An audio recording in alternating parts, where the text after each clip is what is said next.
Christmas Carnival series not too far away, and the Devonport Carnival in particular over the years has attracted quite a number of stars when you think back to the likes of Kathy Freeman, Yana Pittman and Craig Mottram, just to name a few. They've attracted a star of a different kind this year, and his name is Tangaroa Tite, better known to everyone as Big T. He was a semi-finalist in this year's X Factor series, and he joins me now. G'day T, how you going? I'm good, thank you. How are you? Yeah, good mate. So we'll just talk about your experience with the X Factor first. You turned up in your railway workers uniform, and they took one look at you, probably thought, this bloke's a bit scruffy, but it was an interesting journey, a long journey, and I guess, when you look back at it now, even though you didn't make the final, you can't be too disappointed with it, surely. No, the journey was absolutely amazing, and I'm so grateful that they've given me the opportunity to sing for a living now, and it was amazing, and I'm so thankful for what happened and what I've done. And were you surprised, or did you have a favourite going into the final who you thought might win? Oh, no one could beat Cyrus. He's just amazing, and he's just a talented young person with a bright future.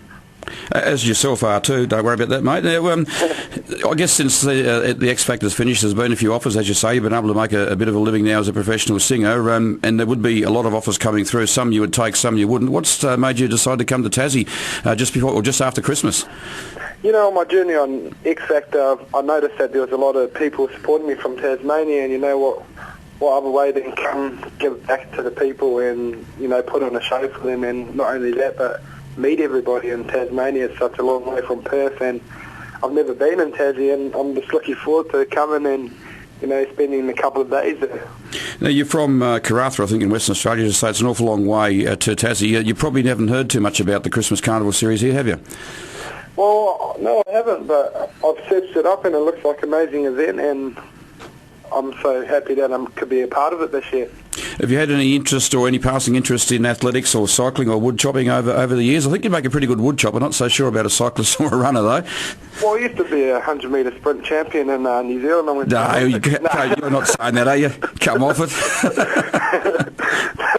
I'm definitely not that. I love my sports, I've been brought up around sports, but I think wood chopping will be my source of sport. Yeah, the Australians and the Kiwis have been traditionally strong about that, and I dare say you'll take an interest in that when it comes. But if you like sport, then you're going to love the Carnival series, because we have world-class athletes, world-class cyclists and world-class wood choppers.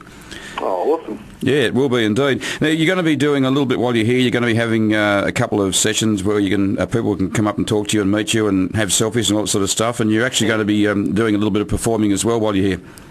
Yeah, I'll be singing, I'll be meeting a lot of people, taking a lot of selfies, and most importantly having a good time with Tasmania and the Devonport Athletic Carnival. Yeah, and I think it's the 28th, Monday the 28th of December, when you're going to sing and meet the fans. There's going to be a special club function put on for that. So I guess, you said how much you appreciated public support during the X Factor, and I guess, again, this is a way of giving back, by being able to sort of meet those people face to face and talk to them and get a feel for it all.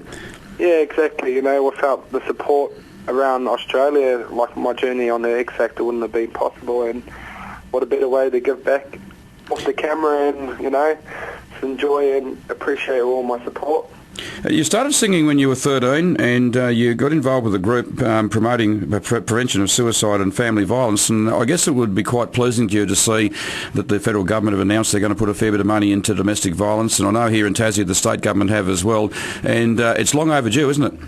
100%. The worst thing in life is losing young kids, and not only young people but the older generation, to the likes of suicide and family violence. I hold that close to my heart, and I spent 7 years of my life promoting that it's not okay for those kind of things, and I definitely hold it close to my heart, and I'd love to do something around that.